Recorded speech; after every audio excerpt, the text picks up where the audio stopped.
Raj. We were all afraid of him, हम सब उससे बहुत डरते थे। If he pinched anyone's arm the arm would swell up as if from snake bite. अगर वो किसी की आर्म पर पिंच कर देता था तो उसकी आर्म ऐसे सूज जाती थी जैसे कि किसी सांप ने उसे काट लिया हो। ही वॉज अटरली कॉलस, बहुत ही निर्दयी था।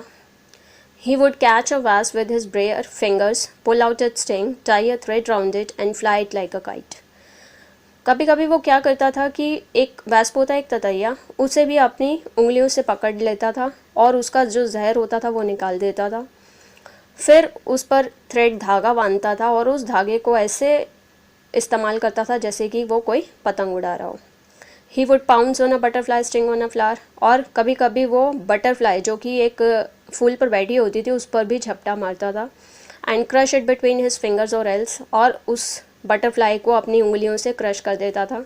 Stick a pen through it, और उस पर पेन लगा देता था। And pen it to his notebook, और उसको पेन लगाकर अपनी नोटबुक में पिन अप कर देता था।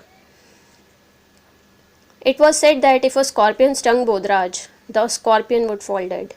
ऐसा माना जाता था कि अगर स्कॉर्पियन होता है बिच्छू, अगर बिच्छू भी बोधराज को काट लेता था तो बिच्छू मर जाता था, परंतु बोधराज पर उसका कोई असर नहीं होता था।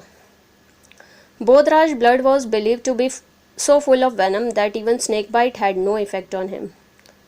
बोधराज का जो ब्लड था, ऐसा माना जाता था कि उसका ब्लड में बहुत जहर था और उस पर सांप के काटने का भी कोई असर नहीं होता था। ही always had a catapult in his hand and was an excellent shot. हमेशा उसके हाथ में एक कैटापुल्ट होता था जो कि एक डिवाइस होता है स्टोन्स को हल करने के लिए, और उसका जो शॉट होता था, निशाना होता था, बहुत ही ज़बरदस्त होता था। हिज फेवरेट टारगेट्स व बर्ड्स, उसके जो टारगेट रहता था, जो निशाना रहता था, ज़्यादातर पक्षी उसका निशाना रहते थे। He would stand under a tree, take aim, and the next moment bird cries would rend the air and a fluff of feathers would float down. और वो कभी कभी क्या करता था, पेड़ के नीचे खड़ा हो जाता था, निशाना साधता था, और जब वो निशाना बर्ड पर लगाता था तो वो करा कर उनके जो पंख होते थे वो इधर उधर बिखर कर नीचे गिर जाते थे। और else he would climb up a tree, take away the eggs and destroy the nest.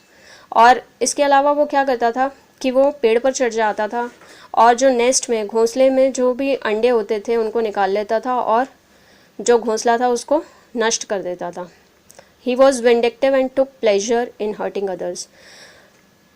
Vindictive होता है कि दूसरों को हर्ट करने की उसकी बहुत इच्छा रहती थी। वो दूसरों को बहुत हर्ट करता था और उसे ऐसा सब करने में बहुत मज़ा आता था, बहुत अच्छा लगता था। All the boys were scared of him, सारे जो लड़के थे, जो हमारी कक्षा के सारे लड़के थे, वो सब उससे डरते थे। Even his mother called him a राक्षस, और उसकी मदर भी यहाँ तक कि उसे राक्षस के नाम से बुलाती थी। His pockets bulged with strange things, a live parrot, an assortment of eggs और a prickly hedgehog. उसकी जो पॉकेट थी वो हमेशा अनोखी चीज़ों से भरी रहती थी, जिसमें कि एक जिंदा पैरट होता था और एग्स की अलग अलग कलेक्शन होती थी, एंड अ प्रिकली हेजहॉग, और एक ऐसा कांटेदार जंगली चूहा भी होता था। If Bodhraj quarrelled with anyone, he would charge at him head on like a bull or viciously kick and bite him. अगर बोधराज का किसी से झगड़ा होता था तो वो ऐसा ट्रीट करता था जैसे कि कोई बुल किसी अपने शिकार को मारने के लिए दौड़ रहा हो। After school we would return home but Bodhraj would be off on his wanderings. School के बाद हम लोग तो अपने घर चले जाते थे, पर बोधराज इधर उधर घूमता रहता था। My father was given a promotion in his job and we moved in to a large bungalow. मेरे फादर को उनकी जॉब में प्रमोशन मिली, तरक्की मिली, और हम एक बहुत बड़े बंगलो में चले गए। It was an old style bungalow on the outskirts of the city, और ये बहुत ही पुराने ज़माने का बना हुआ एक बंगलो था जो शहर से कुछ दूर जाकर स्थित था। It had brick floors, high walls, slanting roof and a garden full of trees and shrubs. और इस बंगलो में जो फ्लोर था वो ईंटों का बना हुआ था, चारों तरफ लंबी लंबी दीवारें थी, स्लांटिंग रूफ थी, और एक गार्डन बना था जो कि पेड़ों और श्रब से, झाड़ियों से भरा हुआ था। दो कंफर्टेबल, रहने के लिए आरामदायक तो था। इट सीम्ड रादर एम्प्टी, पर लगता था इतना बड़ा है कि बहुत खुला खुला सा फील होता था। And big, and being far from the city, और जबकि शहर से काफ़ी दूर था, my friend seldom came to visit me. इसलिए जो मेरे दोस्त थे, मित्र थे, वो मुझसे बहुत ही कम मिलने आ पाते थे। So here we will stop the chapter, and